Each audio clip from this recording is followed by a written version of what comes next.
hordoftoota Qiddoo YouTube marti keessan sinin jechuun jaaladha.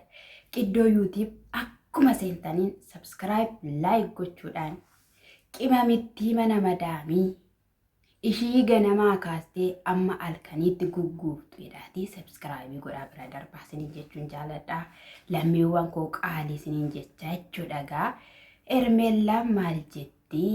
Ani kanan dhufee fi yaada yeroo biraarraa gargar ta'e qabadhee nan dhufee.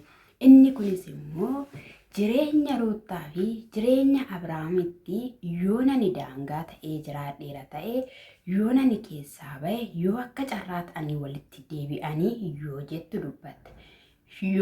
Yoo osoo hin taane dhugaadha walitti ni deebi'u siin jechuun barbaada. Ani kabajaa fi jaalalan isaa qabuuf jecha abaarsaaf gidiraa wanta baay'eeyyuu danda'ee damdamadheera. Garuu immoo inni nama gaariidha yoo jettu dubbattee ibsattee haasoftee jirti. Egaa hin dhumuun jalaa abbaan anshabbir dhufanii maal jedhu? Ani guyyaa har'aa Abrahaamii wanti siin jechuu barbaadu tokko yoo jiraateera ta'e abaarsi akkasumallee waan ifannaan waan baay'ee danda'e si waanan si jaaladhuudhaaf jedhee waanan si amanuudhaaf jedhee amma garuu humna kootii ol waan natti ta'ee fi ani jireenya kee keessaa buqqa'een arameen achi gadi bahee gatamaa yoo jettu dubbatte jechuudha. Sana booda egaayii Abrahaam maal jechaa jirtaa? Wanti ataasawaa jirtu wanti naa galee tokkollee hin jiru. Gaafa inni jedhuuni ani kan hin siin jedhu egaa akkanumadha. Ani iddoo guddaan sii qaba. Si waliidhaan waan baay'ee bareera. Ati anaa fi abbaa kolfaa kootidha. Ati anaaf gammachiisaa kootidha. Waan hundumaa kootidha. Si birattidhaan waan baay'ee argadheera. Waan baay'ee hangana kan hin jedhamne lakkoofsa kan hin qabne danuu isaa si biratti argadheetu jira. Garuu immoo dirqama natti ta'ee si irraan gargar ba'uun yoo jettu dubbatte. Namichi jechuudha fuulli fuula daljeessa fakkaate. Namni gaa'ela qabu, namni mana isaa kabaju, namni haadha mana isaa kabaju, dubartii irraan gaa'ela irraan darrabdee dhuftee akkasuma hordoftoonni baay'een jireenya kee keessaa baasii, jireenya Ruutaa keessaa bahee, dubartiin kun bu'aa jirti, dubartiin kun gaddaa jirti, imimmaan ishii boruu fi gufuu sitti ta'a. Karaa sin dabarsu osoo jechaanii jirru. Maal jedhe isinitti fakkaata? Erga ati dhuftee miti gaalli koof gaalli Ruutaa kan akkana ta'e ati homaa waan goote tokkollee hin qabdu. Garuu immoo yoo si'iif ta'e rakkoo tokkollee hin qabu. Itti yaadi garuu anarraa akkati gargar baatu akkati fagaattu hin barbaadu. Akkati na wajjin hin taatuuf immoo Ruutaadhaan nan haasofsiisa. Ruutaa faana walii gallee wal bukkee ani walakkaa keessanii nan deema. Isin immoo bukkee ni jiraatu. Abaddan Ruutaa jechuun akkoo jechuudha. Dubartii waan hunda fageessitee itti yaaddee deemtudha malee akka kee horii miti isa dhugaan siin jedha jechuudha. Akka kee miti Ruutaan fageessitee beetti. Siif dubartiin jechuudha na qabadhu, na hammadhu, ofitti na qabii, akka barbaadde na godhii jechaa jirtu jechuudha. Dubartiin akkatti haasawaa jirtu faana Ruutaan jireenya siif qabatti. Ishiin siif gooddanyaadha. Otoo dhuguma gooddanyaa calleedhee ta'eera ta'e Ruutaa maaliif achi qabdi? Ruutaa maaliif achi sissiti? Si'iin maaliif si jaalatti? Ani kan hin jedhu jireenyi ishii muluun Abrahaam haguugame nyaata ishiin hoteelaa nyaatturrayyuu maqaa Abrahaam jedhu barreeffamee wanta jiru fakkaata. Isa dhugaa Rabbii. Sammuun si hojjetamoo isa kanammoo jechuudha soba dubbiin biraankii inni maal jette ishiin achi keessatti atis kana dura naan jetteetta jireenya koo keessaa bahi naan jetteetta achitti na xibitti achitti qabadhaa naan jetteetta wanta ta'eefi anis bakka jireenya kee keessaa bahuufin biddiricha deeffachuudhaaf jettee jechuudha sanii buraa faana biraankii godhan sana jechuudha hanga baggabanii isa ishiin isa sindeeffatte jechuudha. Laphee Abrahaam yaada Abrahaam maal hojjechaa jira maal yaadaa jira na fedhamoo nan fedhu jechuudhaanii iddoo fi yaada isaa ibsachuuf malee jireenya Abrahaam gadi dhiistee bahuuf jettanii iyyaadina abadan. Ani jechuudha Abrahaamitti Ruutaan akkaataa ishiin itti deebitu na ajaa'ibeen na dhiisu yoo dida dhugumaan jechuudha. Abrahaam waan baay'ee bukeessee waan baay'ee unkureera. Dhala harkaan tala sana maqidee harkaa fuudhee Ermeellatti dabarse. Akkamittiin darbe maalittiin darbe ishiin anaaf waan inni ittiin sin daganne waan inni ittiin sin irraanfanne mucaa kee dabarsitee naa kenniteetta. Kanaaf iyyuu immoo isa wajjiniin ani jiraadha bakka isa ilaalaan jiraadha. Siif jaalalaan qaba siif iddoon qaba siif lafan qaba ati nama addaati jettee ibsatte jechuudha. Itti yaadi. Ishiin maal jettiin? Ani fi Ruutaan walii gallee jiraachuu sirumayyuu hin danda'amu. Iyyaadamu. In akeekamu. Jettiin. Inni immoo waliinan sin galcha. Waliin jiraattu. Maa abjoota kun? Sammuun maaliin hojjetumu? Hin dhuufee moo sammuun kee? Maal ta'aa jira mucaan dhugaa dubbii? Imimmaan Ruutaa jechuudha. Abadan lafan bu'u. Inni biraas immoo dubbiin kun akkasiin kaleessa unkuraa turtan miti miidiyaa irratti amma maatii bira ga'eera. Abbootii bira ga'eera. Haadha bira ga'eera. Kanaaf iyyuu cal jedhanii waan dhiisan miti. Maatii qabdi Ruutaan, fira qabdi Ruutaan jedhamteetti. Akkasumas illee akka isaatirratti hojjetame sirriitti mi'eessanii beeku. Yoo beektu ta'e yoo yaadattu ta'e jechuudha hordoftoota. Gaafa isheen 400 sapiraayisii gootee guyyaa lammataa immoo viidiyoo biyya barbaadee deemee bashannani jetteeni inni dide guyyaa sadaffaa maaltu dhufe saatee dhufe. Guyyaa sadaffaa gaafa isheen Abrahaamin argitu saatee dhufe. Erga saatii sanaa harkaa fudhatee booddee isatu bilbiluufi jalqabe. Guyyaa sana garuu karaa Abeel fa'ii ture jechuudha kan argachaa ture. Innaa jechuudha ofuma keessanii akka bukeessanitti bukeessa. Dhugaan siniin jedhe irratti hojjetamee irratti damadamameera. Saatiin sun immoo osoo wanti tokko ittiin hojjetamiin Abrahaamiif bitamee kenname jettanii iyyaadina.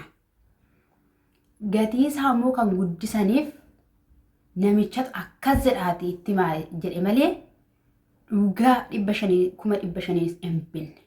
Miliyoona walakkaanis hin binne. Qabeenyas hin qabdu Ermeellaan. Akkuma nama kamii hojjettee bulti.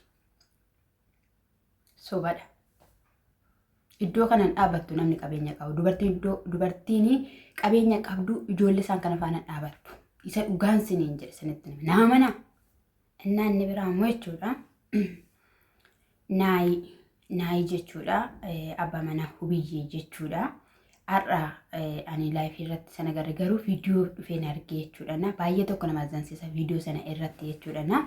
Ofirraa baasi birrii morma keetti jedhaniini birrii morma isaatii ofirraa baasuudhaaf baay'ee harkisaa rakkachaa ture jechuudha. Haa ta'u malee ofirraa baasee lafatti darbatee booddee biraa deemitii achi siqiitii nutti odeessi biraa siqiitii jechuudha. Obboloonni gaa'ela kee wanti caalu hin jiru, mana kee wanti caalu hin jiru, ijoollee kee wanti caalu hin jiru jedhaniini jechuudha. Sana booda inni xiqqoo biraa siqeetu deebi'ee jechuudha. Fuudhee lafaa ofitti hidhe jechuudha. Sanarraan kan ka'e egaa sagalee waraabamee fi maatii biraa dhaquu qaba.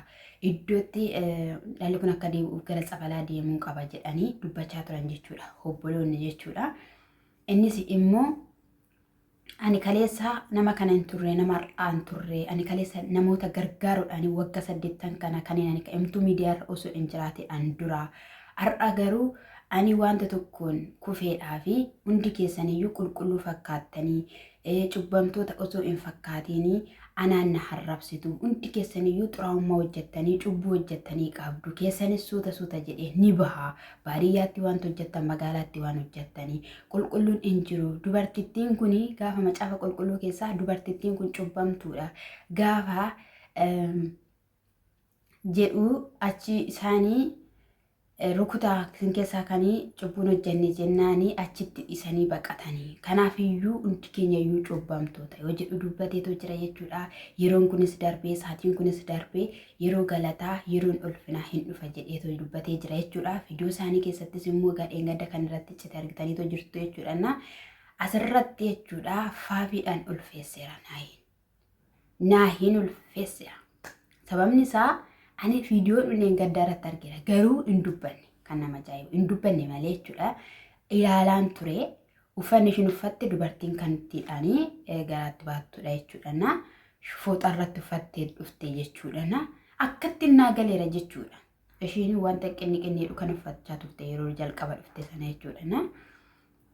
Hin dubbanne garuu kaleessa irratti immoo maalidha akkamiidha jedhanii wanni fa'is jechuudha. Daadiin fa'isiir egaa ashuun fa'isi biyya akkam gooteet mana kee akkam gooteet gaa'ela kee akkam gooteetidha. Maalidhaan akkanaa sammuutti deebi'ii iddootti deebi'ii si balleessuu fi si ajjeesuu fi jireenya kee barbadeessuudhaaf jechaa jiru rakkoo guddaa keessa buuta boruudhaanii deebitee ofii akkana garreetti jedhaniini jechuudha. Sana booda inni egaa amma gochuun hin danda'amu wanta ta'eefi ammaaf na dhiisaa amma waan dubbadhus hin qabu waan an jedhus hin qabu jechaa ture jechuudha. Nafaan deemuu qabda konkolaataa keessa seenii jechaanii turanii konkolaataa keessa akkamittiin an seenaa hin seenu konkolaataa keessa wajjiniin deemtaa wajjiniin hin deemin jechaanii turan jechuudha.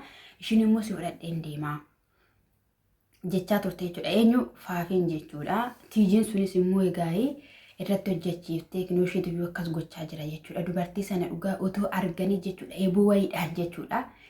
Akka ishiin hin duuneef akka ishiin hin jiraannetti waraananii isa dhugaan siniin jedhana. Sana booda egaa isaanii baay'ee gaddanii ani maraachuufan jira ani du'uufan jira dhaabbattanii na ilaaltu mubee dhaabattee na ilaalta otoo akkana na godhanii akkam ta'u jechaa ture jechuudha. Namicha immoo faafi sana fidee maaliif fidde sa'aatii kanatti yeroo kanatti ani fi ati waliin hin haasofne sa'aatii kana dhufuun hin barbaachisu jennaan kan hin dhufuu qabu sa'aatii kanadha. Ani si'iin jireenya keetifan si dhiise mana keef ijoollee keefan si dhiise malee dubartii biraa bira deemi jedhee miti kanan si dhiise. Amma immoo yeroo sa'aatiidha kanaaf hin dhufe yoo jettu jechuudha. Haa ta'u malee egaa naahii immoo wannidhaan obboleessa isaa sana egaa daadii sana morma qabaa ture morma na qabdaa na huutaa hanaani jechaa ture jechuudha. Gidduu kanatti baay'ee dhugaa dubbachuudhaa fi nama gaddisiisa jechuudha. Yeroo jalqabaa wayii jechuudha.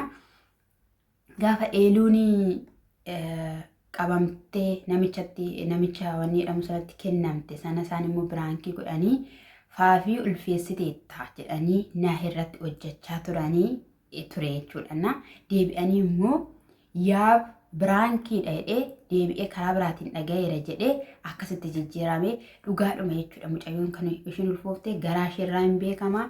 Akkasumallee isaanillee xiyyallee godhaniitoo icciitiin jira yoo nafaan adeemuu baatte gadan si baasa siif nafu jechaanii akkuma turte jechuudha. Icciitumti kun maayinni nutti mijachaa turan jechuudha. Isaan achitti gatanii deemanii mubeen illee gaafachaa ture maalidha jennaan sa'aatii isaa miti yeroo isaa miti amma himuu hin danda'u bakka na dhiisaa ni maraachuuf jechaa ture jechuudha. Innaa isa kana isiniin jechuun jaaladha. Isa kana dhugaa dubbachuudhaaf jechuudha. Obboloota koo kan isiniin jedhumaan uumaa keessan irraan fagaatina hojii hojjechaa jiru kana jechuudha. Hojiin miidiyaa kun yeroo baay'ee waan baay'ee of keessaa qaba jechuudha. Baay'ee of eeggachaa of qoxxobaa hojjechuu qabna kadhachuu qabna. Bakka du'aa gochuu akka amantii keenyaatti malee of dagachuu hin qabnu jechuudha. Isa kanadha isiniin jechuun jaaladha. Egaa waaqayyo immoo dabarsee eenyu keenyayyuu amanatti hin kennu waan namni nuun jedhu waan hiriyaan nuun jedhu waan maatiin keenya nuun jedhu dhaga'uu dhabuun immoo nu miidha. Kanaafiyyuu deebi'aa galaa isiniin jechuun jaaladha gaa'ee. Maaltu akka ta'u hin beekamu garuu mucayyoo ulfeessee jira naahiin isiniin jechuun jaaladha. Anaaf subscribe like gochuun